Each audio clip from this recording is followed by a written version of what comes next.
ഒരു camera, കയ്യിലാ card, പിന്നെ ആ ചിരി. ബാംഗ്ലൂരിലെ ചർച്ച് സ്ട്രീറ്റിലോ ഞാൻ ശ്രദ്ധിച്ചത് ഇദ്ദേഹത്തെയാ. ചില ആളുകൾ പ്രോഡക്റ്റാ വിൽക്കുന്നത്, ചില ആളുകൾ എക്സ്പീരിയൻസാ വിൽക്കുന്നത്, ചില ആളുകൾ അവരുടെ ലൈഫ് തന്നെയാ, ഇമോഷൻസാ വിൽക്കുന്നത്. വലിയ തിരക്കിനിടയിൽ ഞാൻ നടന്നു വരുന്ന സമയത്ത് ഇദ്ദേഹത്തെ ആദ്യമായിട്ട് ഞാൻ കാണുന്നത്. കയ്യിലൊരു കാർഡുണ്ട്. ഭയങ്കര ആക്റ്റീവ്ലി ആളുകളുടെ അറ്റൻഷൻ പിടിച്ചെടുക്കാൻ വേണ്ടിയിട്ട് ആള് ട്രൈ ചെയ്യുന്നുണ്ട്. പേര് ഇവാഞ്ചലിൻ ഗ്രേസ്. പതിയെ ആള് എൻ്റെ അടുത്തും വന്നു. ഞാൻ കഥകൾ ചോദിക്കാൻ തുടങ്ങി. ആസ് യൂഷ്വൽ ഈ സ്ട്രീറ്റിലെ എല്ലാ സാറ്റർഡേയും സൺഡേയും ഇതേ വർക്ക് ചെയ്യാറുമുണ്ട്. ഫോട്ടോഗ്രാഫി അത്ര ഇഷ്ടപ്പെട്ടിട്ടാ ചെയ്യുന്നതെന്ന് എന്നോട് പറഞ്ഞു. കയ്യിലിരിക്കുന്ന കഴിവ് സെല്ല് ചെയ്യാനിരിക്കുന്ന എല്ലാവരും ഓർക്കേണ്ട ഒരു കാര്യമാണ് പ്രോബ്ലം സോൾവിങ് എന്നുള്ളത്. ഇവിടെ ഞാൻ മാറി നിന്ന് നോക്കുമ്പോൾ ആദ്യം കിട്ടിയ കപ്പിൾസിൻ്റെ ഫോട്ടോ എടുക്കാൻ മാക്സിമം ട്രൈ ചെയ്തു.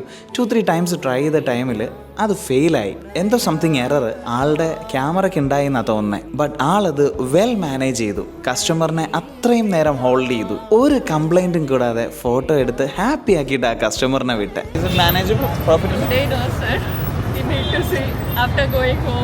ഇപ്പോൾ കയ്യിലുള്ള ക്യാമറയ്ക്ക് ഓൾമോസ്റ്റ് 18,000 ആണ് വിലയായിരിക്കുന്നത്. 1,800 രൂപയ്ക്ക് 40ഓളം കാർഡുകൾ പ്രിന്റ് ചെയ്യാനായിട്ട് കിട്ടുകയും ചെയ്യും. എവറി വീക്ക് 40 to 50 കസ്റ്റമേഴ്സിനെയാണ് ആൾക്ക് കിട്ടുക. മാക്സിമം 60 to 70 കസ്റ്റമേഴ്സിനെയും. But she is very much happy.